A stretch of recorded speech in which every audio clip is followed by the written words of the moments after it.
Qari mill-ittra ta' San Pawlu Apostlu lill-Efesin, ħuti. Jekk kif tassew ġara, intom smajtu bil-pjan tal-grazzja li Alla tani għal ġittakom. Jiġifieri li permezz ta' rivelazzjoni għarrafni l-misteru bħalma ġa ktibtilkom fil-qosor. Min dak li qrajtu tistgħu tifhmu sew kemm jiena dħalt fil-qalb tal-misteru ta' Kristu. Dan hu il-misteru li fil-ġenerazzjonijiet li moddija ma kienx marraf lill-bnedmin bħalma ġie rrevelat lill-apostli qaddisa tiegħu u lill-profeti fl-ispirtu, jiġifieri li l-pagani huma msejħa biex ikollhom sem mill-istess wird, ikunu membri tal-istess ġisem, ikollhom sem mill-istess weda fi Kristu Ġesu permezz tal-Evanġelju. Ta' dan l-Evanġelju jiena sirt ministru skont id-don tal-grazzja li Alla tani, skont is-seta tal-qawwa tiegħu. Li żar fost il-qaddisin kollha ingħatali din il-grazzja li nxandar fost il-pagani l-Evanġelju tal-għana ta' Kristu, għana li ebda moħħ ma jista' jifhmu u li noħroġ għad-dawl quddiem kulħadd kif Alla temm il-pjan tal-misteru li kien moħbi sa minn dejjem f'Alla li ħalaq kollox. B'hekk l-erf ta' Alla, erf ta' kull xorta ta' mezzi, ikun issa marraf permezz tal-Knisja lil prinċpijiet u lis-setat tas-sema. Skont il-pjan li hu kien fassal minn dejjem fi Kristu Ġesu Sidna. Bih aħna għandna l-ħila nersqu permezz tal-fidi tagħna fih. Il-kelma tal-mulej. Għas-salmi responsorjali wieġbu kolkom ferħana timlew l-ilma mill-lejjun tas-salvazzjoni flimkien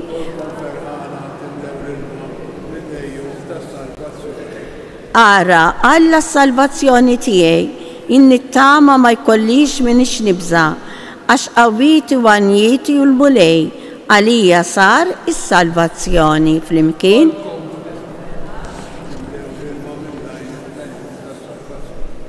kolkom ferħana timlew l-ilma mill-lejjun tas-salvazzjoni, roddu ħajr lill-mulej sejħu ismu, għarfu lill-ġnuż b'remejjel tiegħu, xandru lill-ismu huwa fil-għoli flimkien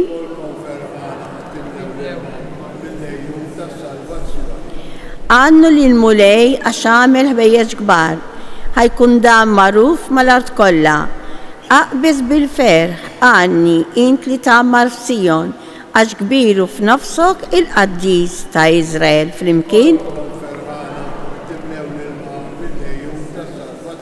Inqumu bil-wifqa. Alleluja, alleluja. Alleluja. Isru mela u kunu lesti għax qatt ma tistgħu tobsru s-sija li fija jiġi bin il-bniedem. Alleluja, alleluja, alleluja.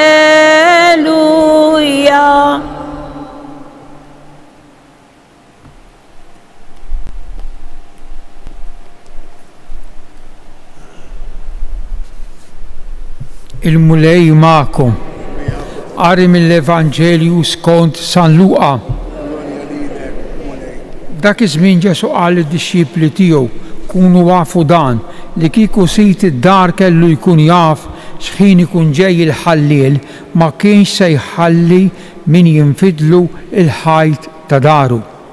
Mela kunu lesti intom ukoll għax qatt ma tistgħu tobsru s-sija li fija jiġi bin il-bniedem. Qallu Pietru, mulej, din il-parabola qiegħed tgħidha għalina jew għal kulħadd.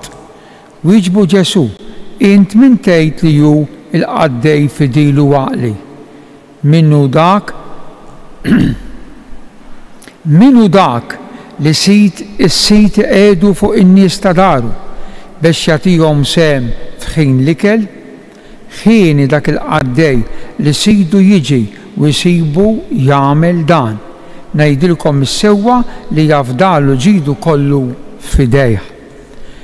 Imma nagħmlu mod li dak il-qaddej jibda jgħid f'qalbu sidi jiddawwar ma jiġi u jaqbad isawwat lil qaddejja kollha irġiel u nisa u jiekol u jagħtiha għax-xorb u s-sokor.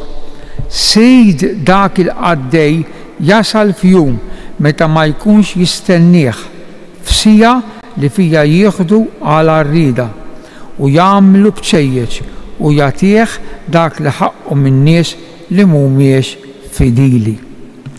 U dak il-qaddej li jkun jaf x'irid sidu madankollu ma jħejjejx jew ma jagħmilx li jrid sidu swat kbir jaqla.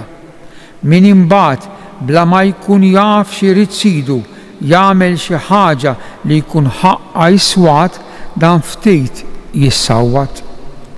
Għax lil min tawh ħafna ifittxu li jieħdu minn ħafna minn għandu u min ħallewlu ħafna f'idejh iżjed jippretendu minn għandu.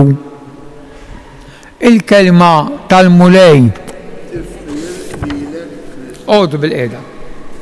Ħanamlu ħsieb fuq l-ewwel qari, però fuq l-ewwel qari qegħdin naqraw siltiet ta' San Pawl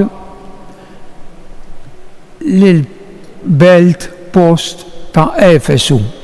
Dan għadbaq ħafna remains f'dalijiet ta' din il-belt it-Turkija, Efesu. Kienet belt mill-aqwa fi żmien San Pawl, anke ta' kultura l-aktar kbira, ħaġa tal-għaġib. Għadek tistaġeb bil-kolonni u t-traqat u sejn kbar ta' Efesu u llum, aħseb għara dak iż-żminijiet.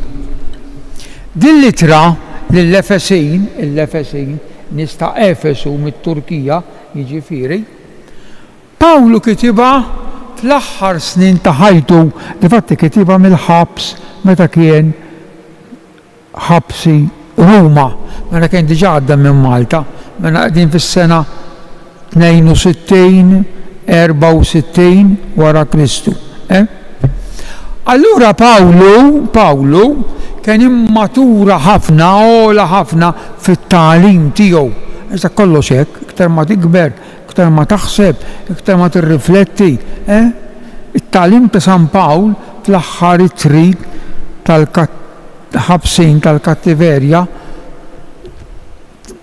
huma fihom ħafna tagħlim. Issa din is-silta tal-lum fi ftit kliem fex iddur.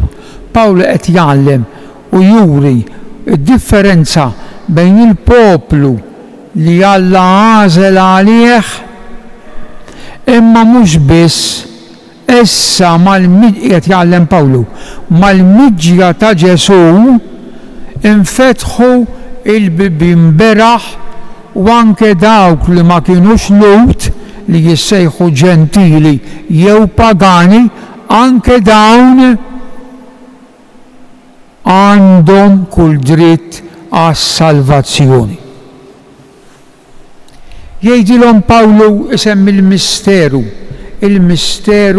li ġie rrivelat lili. San Pawlu wara li konverta ħut il-Eżies għamel 3 snin kważi maqtuħ fid-deżert tal-Arabja fejn hemmhekk kellu ħafna viżjonijiet u derriet minn Ġesu.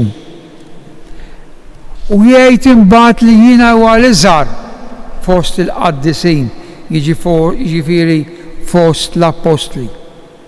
Imma jgħid illi ara fejn hi d-differenza li ġie rivelat illi il-pagani il-ġinus minn anki aħna maħniex mir-razza tal-Lut, aħna imsejħa biex ikollna qabel kienu it-tagħlim kien intom maqtuwejn, intom ftit għandkom iċ-ċans ftit.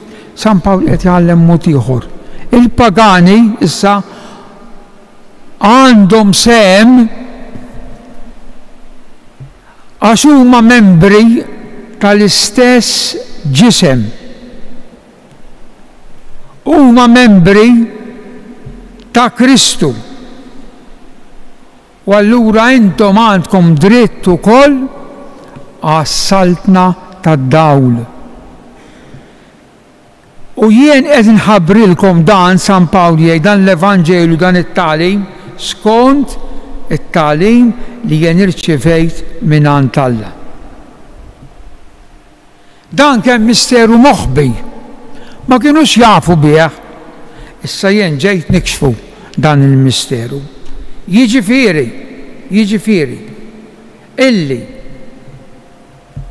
skont il-pjan ta' Alla fi Kristu Ġesu anke dawk li mhumiex Lut mena dawk li huma pagani għandhom id-dritt, għandhom il-qawwa li salvaw, għandhom dritt għas-saltna.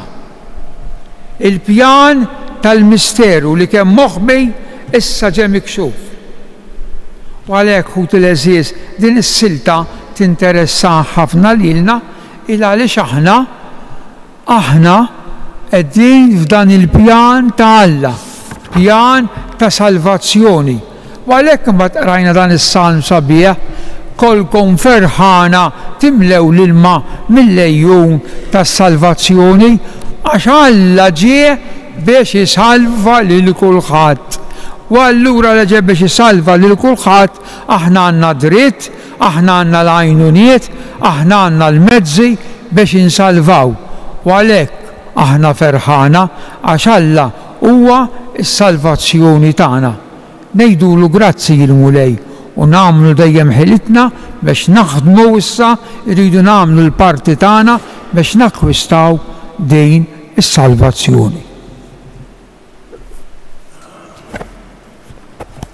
Inqumu bil-wifqa, miġburin f'dar missierna tas-sema, nitolbuh qawwi fina il-fidi. San Pietru ġie fdat bir-responsabilità li jira il-merħla ta' Alla sabiex is-suċċessur tiegħu il-Papa Franġisku ikun sinjal ta' għaqda nitolbu. Il-bniedem ta' spiss jagħmel lilu nnifsu skjav ta' idoli foloz sabiex l-umanità terġa' lejn Alla nitolbu. Alla għad jitlob ħafna mill-popli Jonja sabiex is-solidarjetà mal-popli fqar tkun vera u konkreta nitolbu. Nitolbu għal mordla u dawk li jduru bihom biex jarfu jagħmlu din l-opra ta' karità b'imħabba kbira nitolbu. Nitolbu għal paċi fid-dinja, nitolbu għall-isqof tagħna li qed jagħmel il-vista pastorali biex din tħalli il-frott meħtieġ nitolbu. U Alla missier li jafdajt fidejn il-Knisja tiegħek is-sagramenti tal-fidwa.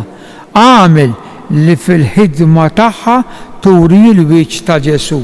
Int li tgħix u s-saltan għal dejjem ta' dejjem.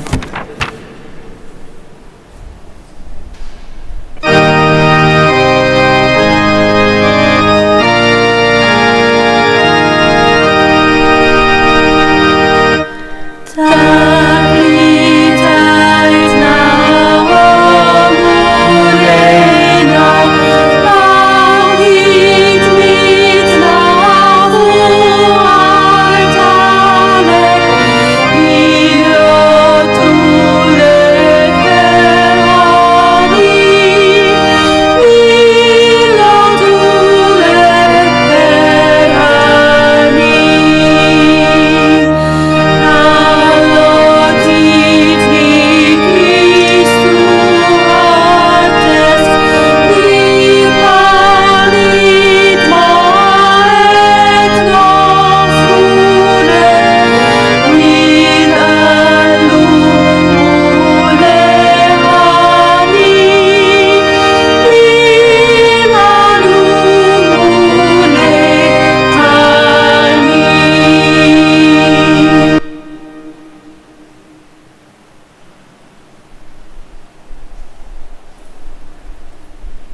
jitolbu ħuti biex is-sagrifiċċju tiegħi u tagħkom ikun jogħġob l-Alla il-Missier li jista' kollox.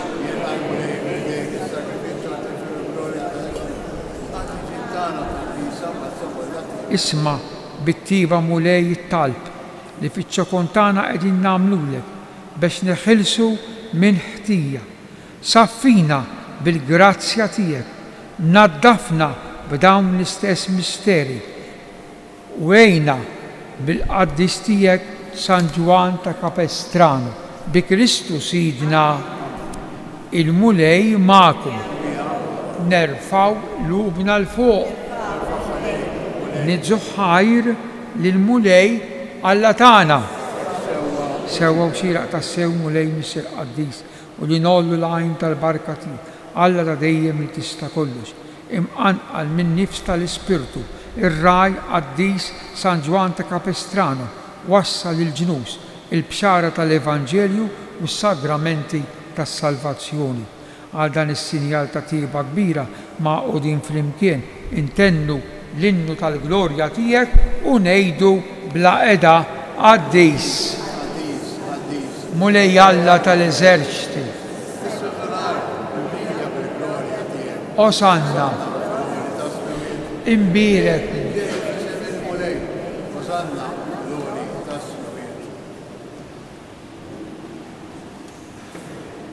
Qaddis tassew int mulej, inti lajn ta' kull qdusija. Qaddis għalhekk nitolbuk dawn l-offerti bil-barka tal-Ispirtu tiegħek biex isiru għalina l-ġisem u d-dem ta' Sidna Ġesu Kristu li meta kien se jingħata biex minn rajħibati ħa il-ħobs, radd il-ħaj, qasam tali dixxipli tiegħu u qal ħudu u kulu il-koll minn dan għax dan huwa ġismi li jingħata għalikom. U Alla tiegħek.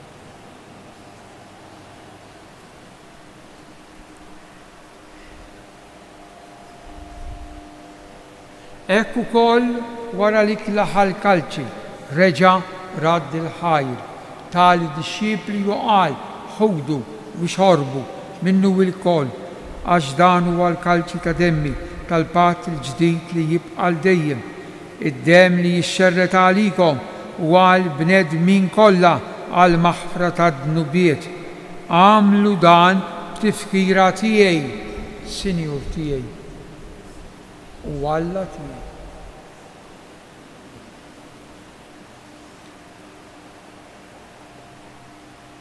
Dan hu il-misteru tal-fidi inħabbru.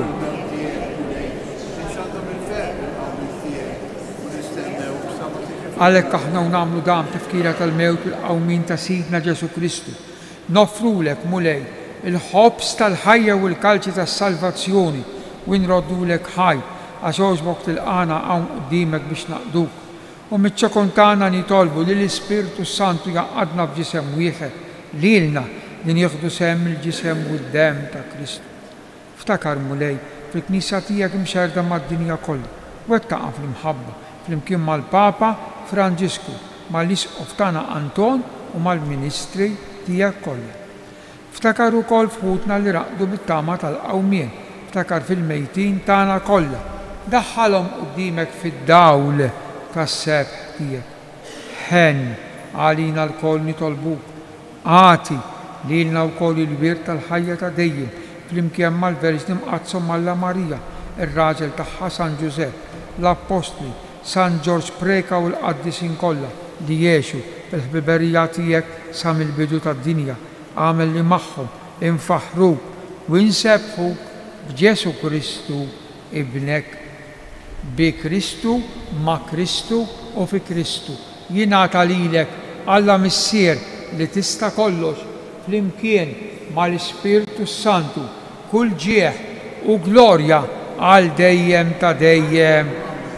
Ejjew inkomplu nitolbu kif għallimna u ridna nagħmlu liben ta' Alla għas-salvazzjoni tagħna. missierna jitqaddis ismek, tiġi saltnatek, ħobżna ta' kuljum.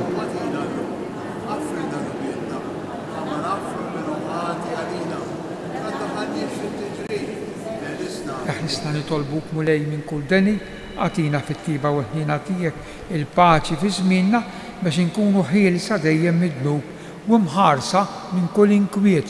Aħna nistennew u nittamaw il-għena u l-miġja tas-Salvatur tagħna Ġesu Kristu. Mulej Ġesu Kristu li jgħid l-apostli tiegħek inħallilkom is-sliem, nagħtikom is-sliem tiegħi la tħares lejn dnubitna, iżda ħares lejn il-figli tal-Knisja tiegħek, għatija sliem u l-għaqda li jien trid fija int li tgħix fis-Saltan għal dejjem ta' dejjem. Il-paċi tal-mulej tkun dejjem magħkom. Il-paċi lil xulxejn, paċi magħkom. Ngħidu flimkien ħaruf ta' Alla.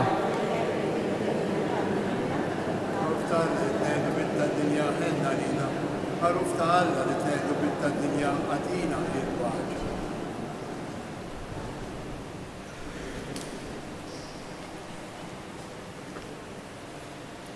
Danu Ġesu l-ħaruf ta' Alla li jneħħi d-dnub tad-dinja u tagħna jien aħna mistiedna għal din l-ikla ta' dan il-ħaruf.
Glorja lill-Missier u lill-Iben u lill-Ispiritu Santu. Grazzi, Sinjur Alla, waħfir nitolbu għatina mulej Alla tagħna li bitqarbina li għamilna nitħeġġu bil-fidi li jinxandru u għalmu l-Apostli u li San Ġwan ta' Capestrano ħarrisa bħerqa kbira. Bi Kristu Sidna il-mulej ma'kom. Iberikkom u ħarriskom Alla li jista' kollox il-Missier u l-Iben u l-Ispiritu Santu. Ħalli ngħidu tlieta f'Marijiet qabel ma mmorru. Slim għalik Marija, bil-grazzi mimlija l-mulej miegħek. Imbirka inti fost in-nisa u imbirek il-frott tal-ġuf tiegħek Ġesu. Slim għalik Marija, bil-grazzi mimlija l-mulej miegħek. Imbirka inti fost in-nisa u imbirek il-frott tal-ġuf tiegħek Ġesu. Slim għalik Marija, bil-grazzi mimlija l-mulej miegħek. Imbirka inti fost in-nisa u imbirek il-frott tal-ġuf tiegħek Ġesu. Madonna ta' Pini, Sultana tal-familja, rvuqna dejjem. Morru fil-paċi ta' Kristu. Il-ġurnata tajba lil kulħadd.